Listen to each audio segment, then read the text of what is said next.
اب یہ موسیٰ علیہ السلام کے واقعے کا تیسرا منظر ہے۔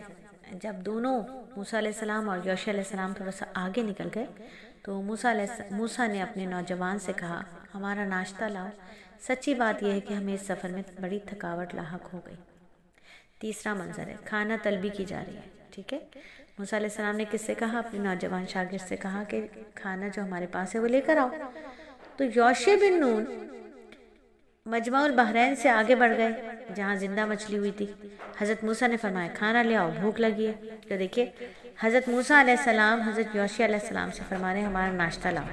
یعنی کیا بات معلوم ہے کہ استاد اپنے شاگرد سے خدمت لے سکتا ہے، استاد اپنے شاگرد سے خدمت لے سکتا ہے، خدمت لینا جائز ہے، ٹھیک ہے۔ دونوں نے ناشتہ اور دونوں کی مچھلی ہے۔ خادم اور مخدوم کے درمیان یعنی جو شاگرد ہے اور جو استاد ہے اس کے درمیان کھانے میں امتیاز نہیں ہونا چاہیے۔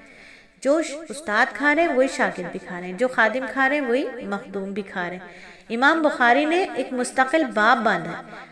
آج جو ہم حقوق و فرائض کے بارے میں اتنے زیادہ مسائل کا شکار ہیں نا، ہم مقام بھول گئے، مقام اور اصل کام بھول گئے۔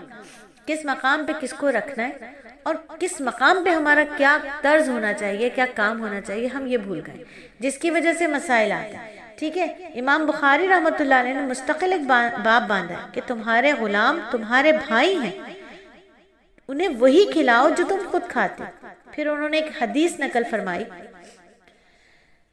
فرماتے ہیں کہ ایک دفعہ حضرت معرور بن سوید تابعی فرماتے ہیں کہ ایک دفعہ میں نے حضرت ابو ذر غفاری رضی اللہ تعالیٰ عنہ اور ان کے غلام پر ایک جیسا لباس دیکھا۔ میں نے ان سے دریافت فرمایا، حضرت ابو ذر سے دریافت فرمایا کہ ایک دفعہ میں نے ایک بندے کو سست کہا، انہوں نے نبی صلی اللہ علیہ وآلہ وسلم سے میری شکایت کر دی۔ نبی صلی اللہ علیہ وآلہ وسلم نے فرمایا کہ آپ نے اسے اس کی ماں کی آڑ دلائی۔ پھر آپ نے فرمایا، آپ صلی اللہ علیہ وآلہ وسلم نے فرمایا تمہارے خدمت گزار تمہارے بھائی ہیں جنہیں اللہ تعالیٰ نے تمہارے ہاتھوں قبضے میں دے دیا ہے، اس کے لیے جس کا بھائی اس کے قبضے میں ہو تو اسے وہی کھلائے جو وہ خود کھاتا ہے، اسے وہی پہنائے جو وہ خود جیسا وہ خود پہنتا ہے، اس کو ایسے کام کی تکلیف نہ دو جو ان سے نہ ہو سکے، اگر انہیں تکلیف دو تو ان کی مدد کرو، ٹھیک ہے۔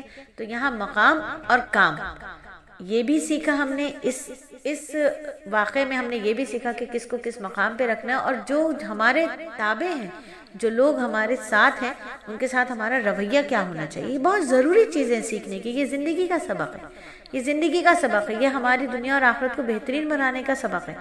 پھر ہمارا ناشتہ لاؤ، اس سے معلوم ہوتا ہے کہ ناشتہ کرنا ثابت ہے، ساتھ کھانا کھانا، رات کا کھانا کھانا بھی، ناشتہ بھی کھانا اور کھانا بھی کھانا ثابت ہے، کھانا چاہیے، ناشتہ بھی کرنا چاہیے۔